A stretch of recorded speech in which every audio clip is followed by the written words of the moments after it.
행복한 4월 마음 따뜻하게 보내세요. 라디오 서울이 함께합니다.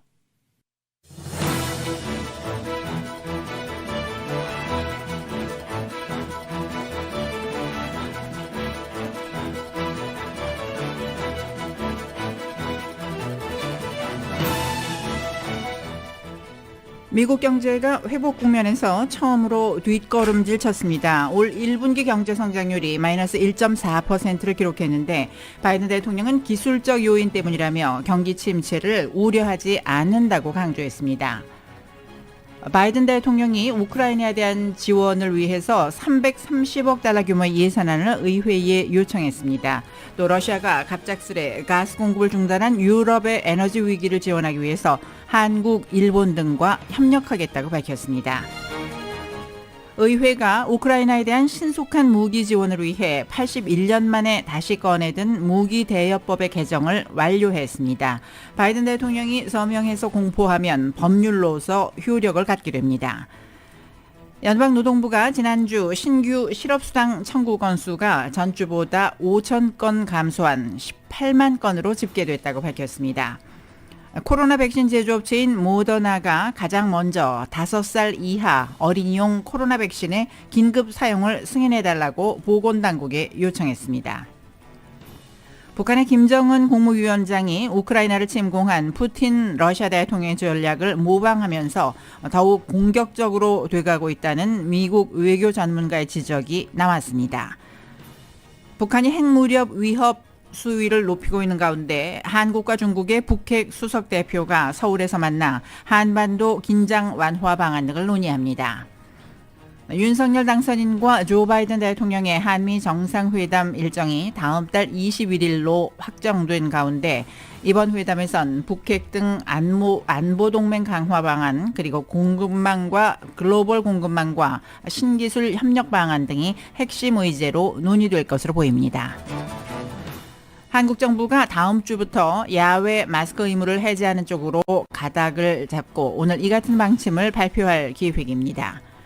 캘리포니아주 의회에서 가스비 지원을 위해 가주민에게 1인당 200달러씩 현금 리베이트를 제공하고 스몰 비즈니스와 저소득층 주민들에게는 앞으로 10년 동안 추가로 지원금을 제공하는 방안을 선보였습니다. LA 4.19 폭동이 발생 30주년을 맞은 가운데 LA 주민 10명 가운데 거의 7명꼴로 앞으로 폭동 발생 가능성을 우려하고 있는 것으로 나타났습니다. 뉴욕 증시는 1분기 GDP 성장률이 부진했다는 소식에도 기술주 기업들의 실적이 긍정적으로 나오면서 상승했습니다. LA로는 오늘 밤과 내일 곳에 따라 구름 끼는 날씨 이어지겠습니다. 오늘 밤 최저기온 52도, 내일 낮 최고 72도로 예상됩니다. 이 시간 주요 뉴스는 공항에서부터 목적지까지 모바일 체크인과 첨단 공기순환 시스템을 통해 안전한 기내 환경과 여행을 제공하는 아시아나 항공 제공입니다.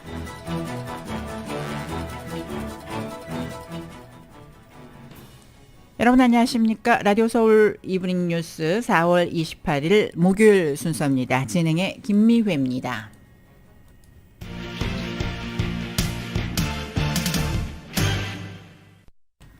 네, 오늘 임승찬 앵커의 휴가로 인해서 오늘 하루 더 제가 혼자 진행을 해드리겠습니다. 목요일 오후 라디오 서울 이브닝 뉴스 먼저 미국 소식으로 시작합니다.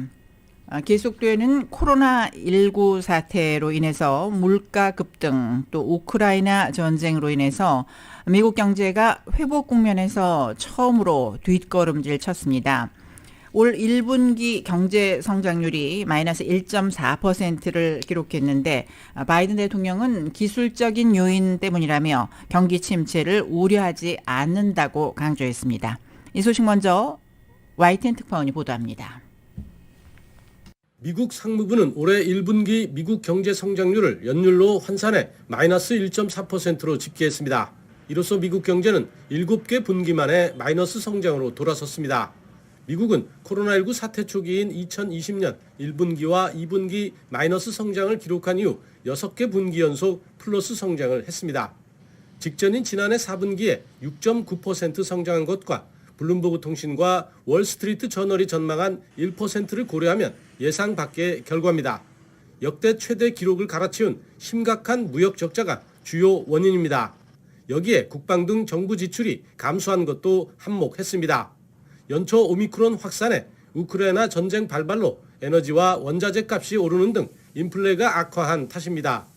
바이든 대통령은 기술적 요인 때문이라며 미국 경제는 여러 도전에도 계속 회복력을 보인다고 평가했습니다.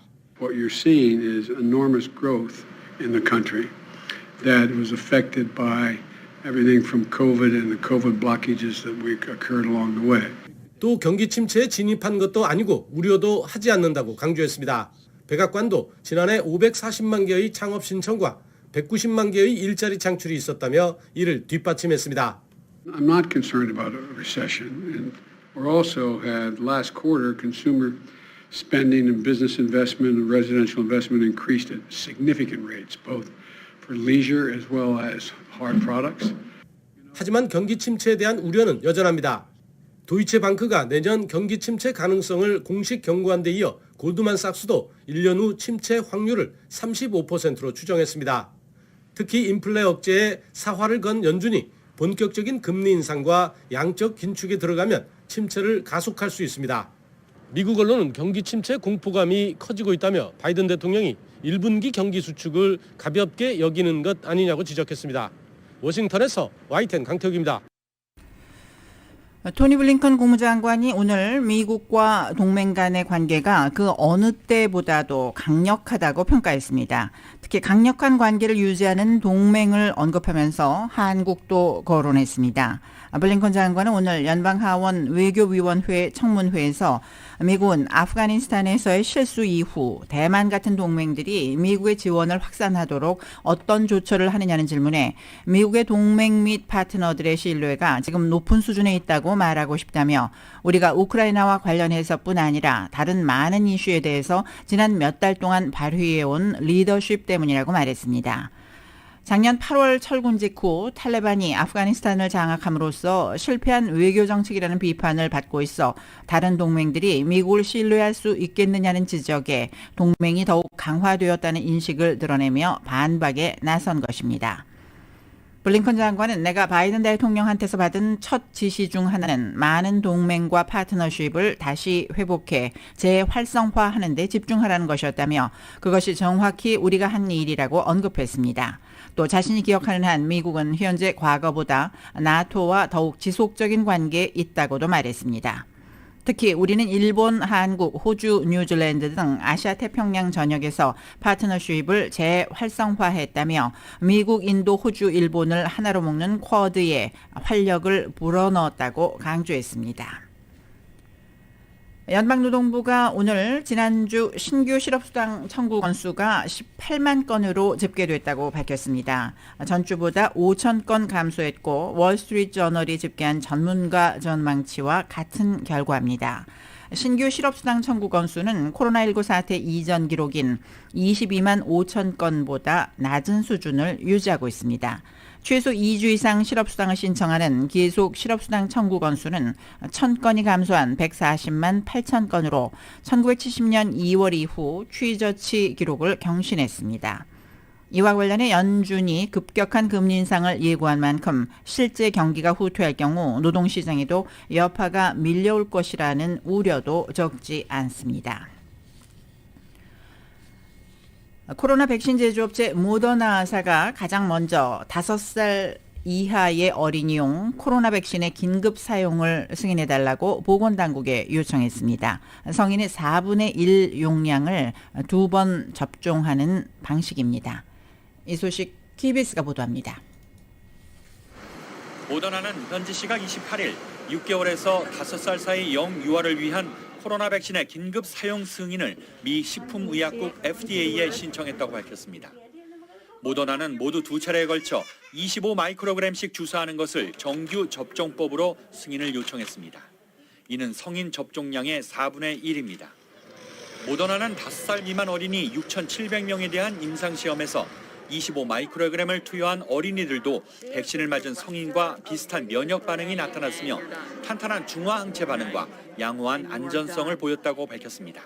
And then, John, when we look at antibody levels, we wanted to see levels that were similar to what we found in young adults, those 18 to 24, and that's exactly what we found. 모더나는 또 이 백신이 2살 미만 아동에서는 유증상 감염에 대해 51%의 예방 효과를 보였고 2살에서 5살 어린이에게는 37%의 효과를 냈다고 밝혔습니다. 모더나는 이같이 낮은 수치에 대해 전염성이 강한 오미크론 변이의 유행 시기 데이터라 성인용 백신과 비교하면 효과가 떨어지는 것처럼 보이지만 추정 효능은 비슷하다고 설명했습니다. The number that we see here is actually exactly what we would see in adults as well at some time after their second dose. So it was completely expected. 제약사 화이자 바이오엔테크도 6월 이전에 6개월에서 4살 어린이용 코로나 백신에 대해 긴급 사용 승인을 요청할 것으로 알려졌습니다. 화이자는 모더나와 달리 총 3회에 걸쳐 3마이크로그램씩 투여하는 것을 정규 접종법으로 채택하고 있습니다. 이는 성인 접종량인 30마이크로그램의 10분의 1입니다. 미국에서 5살 미만 영유아는 약 1,800만 명으로 추정되며 현재 코로나19 백신이 승인되지 않은 유일한 연령대입니다. 로스앤젤레스에서 KBS 뉴스 이영현입니다. 바이든 대통령이 우크라이나에 대한 지원을 위해서 330억 달러의 예산안을 의회에 요청했습니다. 또 러시아가 갑작스레 가스 공급을 중단한 유럽의 에너지 위기를 지원하기 위해서 한국을 비롯해 일본 등의 국가와 협력하겠다고 밝혔습니다. 바이든 대통령은 오늘 대국민 연설에서 우리는 러시아를 공격하는 것이 아니라 우크라이나를 돕는 것이라며 우크라이나에 대한 추가 지원 계획을 제시했습니다. 바이든 대통령은 특히 이 싸움의 비용은 싸지 않지만 공격에 굴복하는 대가는 더 비쌀 것이라며 의회에 지원을 호소했습니다. 우크라이나 추가 지원안에는 무기를 비롯한 군사적 지원 200억 달러를 비롯해서 직접적 경제 지원 85억 달러, 인도주의 식량 지원을 위한 30억 달러 등이 포함되어 있습니다. 연방의회가 우크라이나에 대한 무기 지원을 위해서 81년 만에 무기 대여법의 개정을 완료했습니다. 정부의 우크라이나 무기 지원에 한층 속도가 붙을 전망입니다. YTN이 전해드립니다.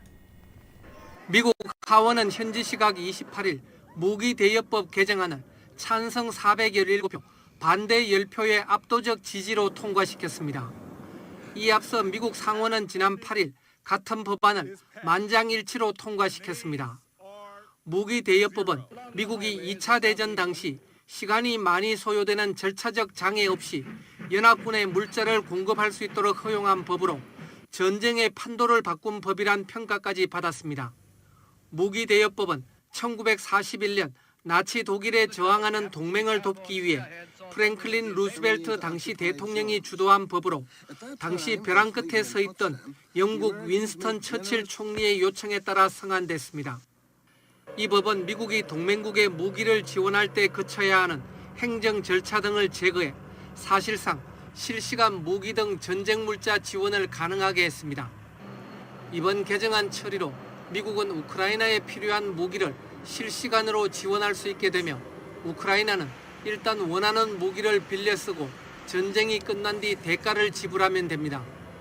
낸시 펠로시 하원 의장은 이 전쟁은 민주주의와 독재의 싸움이라며 오늘날 우리의 과업은 그대로다. 우크라이나 국민은 우리 모두를 위해 싸우고 있다고 우크라이나에 대한 지원 필요성을 강조했습니다. 그레고리 믹스 하원 외교위원장은 미 의회의 일치된 지지를 받아 우크라이나는 승리할 것이라고 말했습니다. 볼로디미르 젤렌스키 우크라이나 대통령은 지난달 16일 미 의회 연설에서 우크라이나에 대한 추가적인 무기 지원 필요성을 역설했습니다.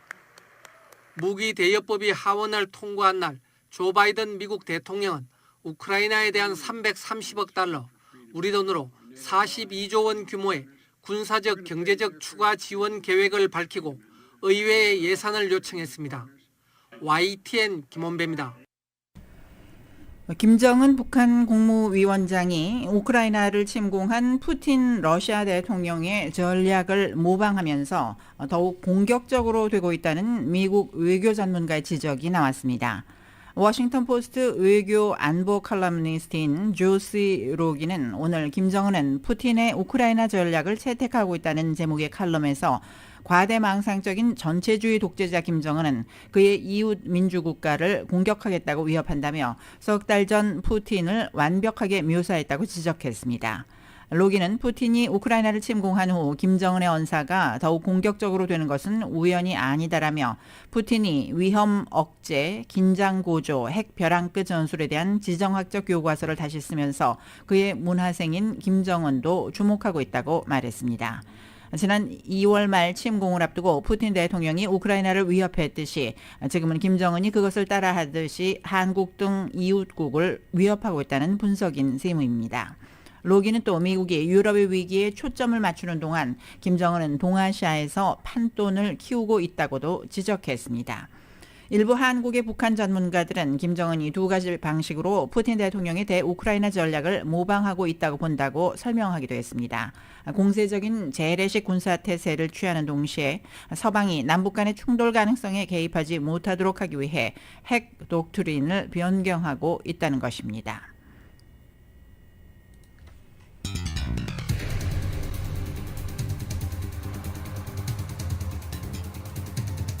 라디오 서울 이브닝 뉴스 일부 LA와 가든그로브 두 곳에서 모시는 금강안경 검안과 1250만 불 교통사고 최고보상 교통사고 전문 천재 변호사 리차드 호프만, 주류 언론과 유명 인사들을 감동시킨 미주 판매 1위 카후나 마사지 체어, 한인기업의 자랑 카후나 마사지 체어, 온오프 PRGR, 야마하 14, MU 스포츠, 전미국 독점 총판 올림픽 골프에서 공동으로 보내드립니다.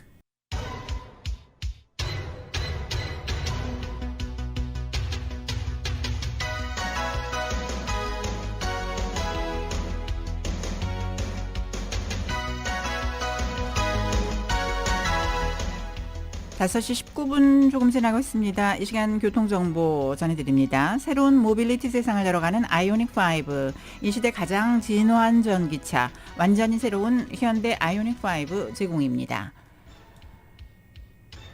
LA 한인타운 인근의 각 프리웨이 구간들 오늘도 벌써부터 심한 정체 보이기 시작하고 있습니다.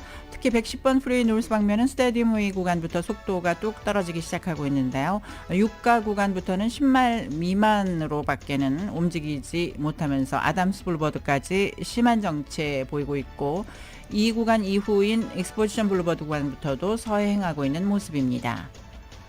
101번 프리 사우스 방면 할리우드 블루버드 구간부터 거북이 걸음으로 밖에는 움직이지 못하고 있습니다. 가다서다를 반복하면서 벨몬트 애비뉴와 글렌데일 블루버드 인근까지 정체 길게 이어지고 있습니다. 이 밖에 교통 위험 신호 켜져 있는 구간들이 있습니다. 5번 프리 노스 방면 그란드 비스타 애비뉴 출구 조금 전 위험 신호 켜져 있고, 105번 프리웨이 이스트 방면 가필드 애비뉴 구간과 710번 프리웨이 사우스 방면 플로렌스 애비뉴 출구에 추돌사고 조금 전에 발생했습니다. 끝까지 안전운전 하시기 바랍니다. 교통정보는 새로운 모빌리티 세상을 열어가는 아이오닉5, 이 시대 가장 진화한 전기차, 완전히 새로운 현대 아이오닉5 제공이었습니다.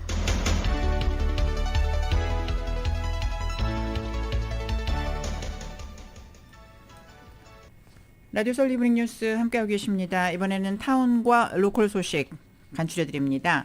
오늘 새벽 레이크우드 블루버드에서 가주교통국 차량이 음주운전자가 몰던 SUV 차량과 출동하는 바람에 3명의 경관들이 부상을 입는 사건이 일어났습니다. 사건은 오늘 새벽 1시 24분경 레이크우드 블루버드에 위치한 105번 프리웨이 오프램프에서 일어났으며, 음주운전자가 몰던 차량 한 대가 교통국 차량에 돌진한 것으로 전해졌습니다. 이 충돌로 교통국 차량에 화재가 발생했고, 음주운전 차량은 충돌 후 105번 프리웨이 동쪽 방면에 멈춰 섰습니다.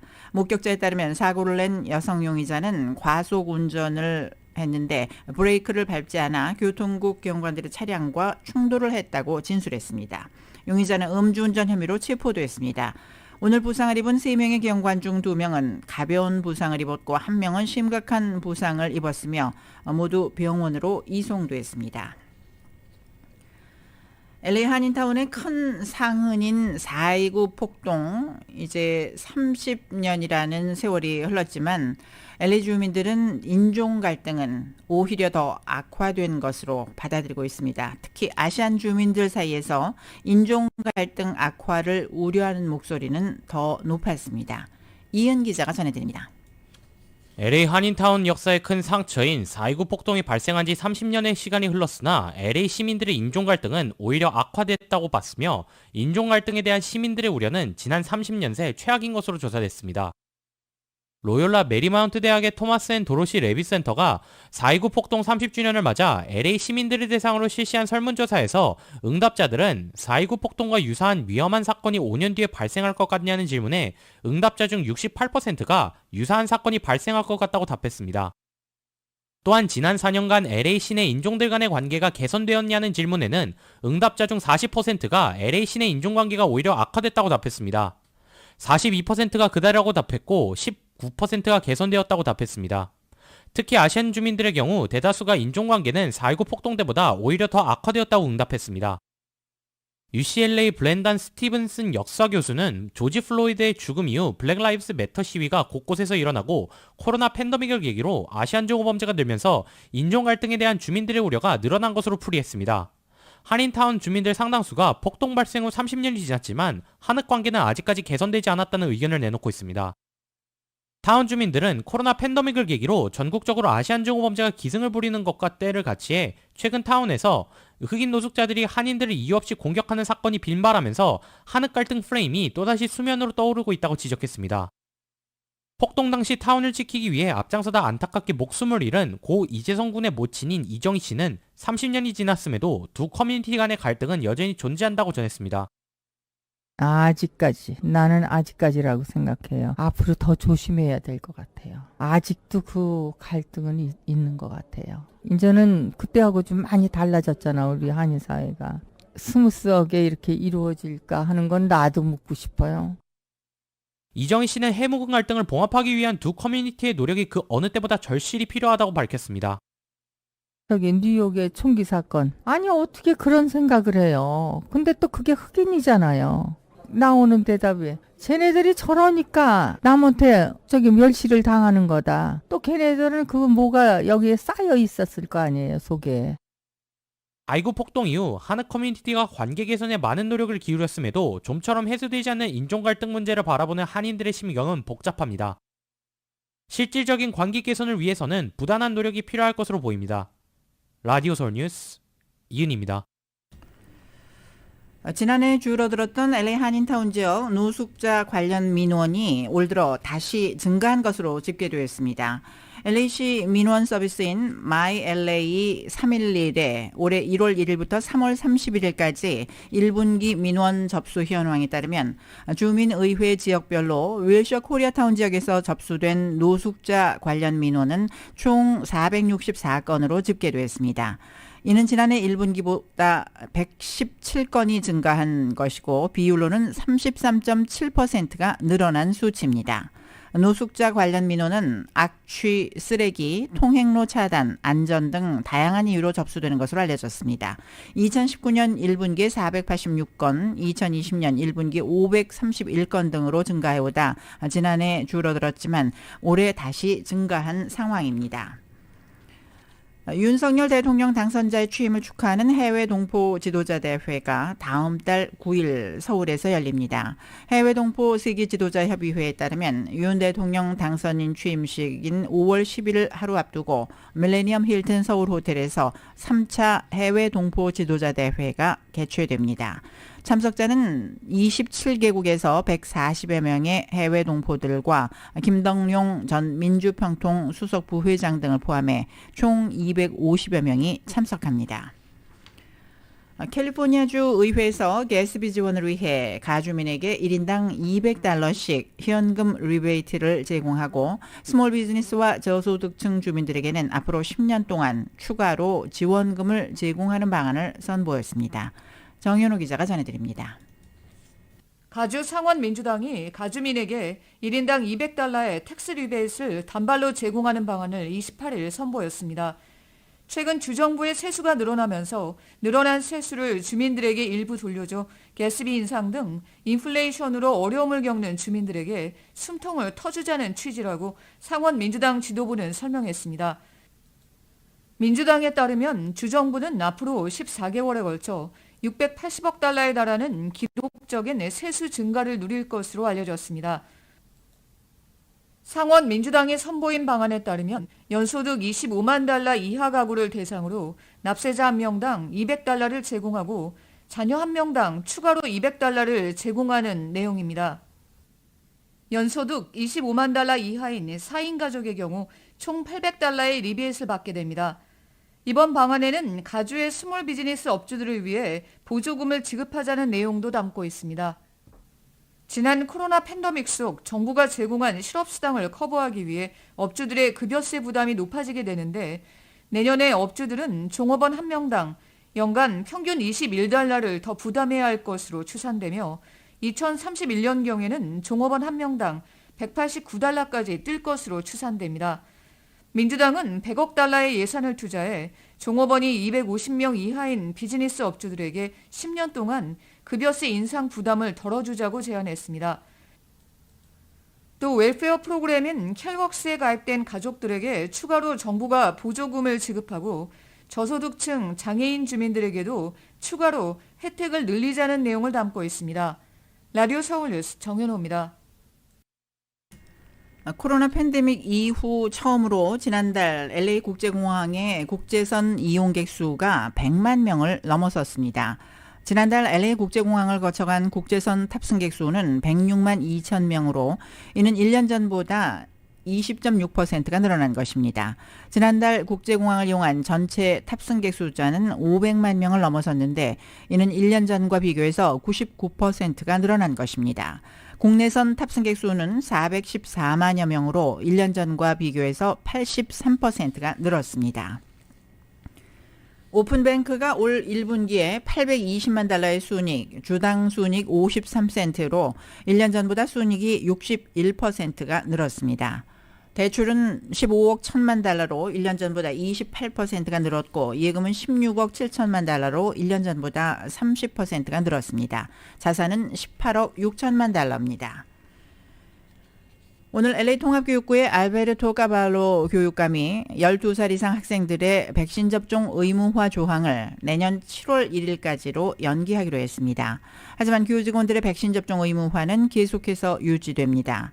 이는 게빈 뉴섬 가주주지사가 지난해 10월 당시 식품의약청이 12살 이상에 대한 백신 접종 사용이 완전히 승인될 때까지 학생들의 백신 접종 의무화 조처를 발효하지 않는 것에 따른 결정입니다. 비전케어 미주서부가 이번 주 토요일 LA 총영사관 주차장에서 무보험 저소득층 한인들을 위한 무료 눈 검진 행사를 엽니다. 이 밖에 타운 소식 이은 기자가 전해드립니다. 비전케어 미주서부가 오는 30일 토요일 오전 9시부터 낮 12시까지 LA 총영사관 주차장에서 무보험 저소득층 한인들을 위한 무료 안검진 행사 LA 사랑의 아이 캠프를 개최합니다. 올해 두 번째로 열리는 LA 사랑의 아이 캠프는 눈질환이 있거나 백내장으로 힘들지만 경제적으로 힘들어 안과 검진을 받지 못한 주민들을 위한 행사입니다. LA 총영사관 오픈뱅크와 재외종포재단이 후원하는 이번 행사에는 조성진 안과 전문의, 리사황 안과 전문의, 켈비닝 안과 전문의, 제니퍼긴 거만이가 자원봉사자로 나서 검사를 진행합니다. 비전케어 미주서부의 고정원 이사장은 팬데믹 기간 동안 눈이 불편한 한인들을 위해 이번 행사를 마련했다며 안검사를 받고 싶은 한인들은 꼭 방문할 것을 당부했습니다. 검진 후 백내장 수술이 필요한 저소득층 한인들은 무료로 수술을 받을 수 있다고 밝혔습니다. 이번 행사 참가자들은 코로나 전파 방지를 위해 마스크를 착용해야 됩니다. 커뮤니티 자원박람회가 미셸 박스틸 연방 하원의원 사무실 주최로 오는 5월 5일 가든그로브의 오렌지 카운티 한인회관에서 오전 10시부터 낮 12시까지 열립니다. 국세청, 연방이민국, 메디케어, 메디칼, 재향군인회, 중소기업청과 관련된 사안들에 대해 주민들의 궁금증을 풀어주기 위해 열리는 이번 박람회에는 이들 6개 부처의 관계자들이 직접 참여해 정보를 제공합니다. 박람회는 가든그로브의 9876 가든그로브 블루바드에 위치한 오렌지 카운티 한인회관에서 열리며 참가 예약은 전화번호 213-272-7427번으로 하면 됩니다. 라디오 서울 뉴스 이은입니다. 이브닝 뉴스 함께하고 계십니다. 잠시 후에는 한국 소식 간추려드립니다.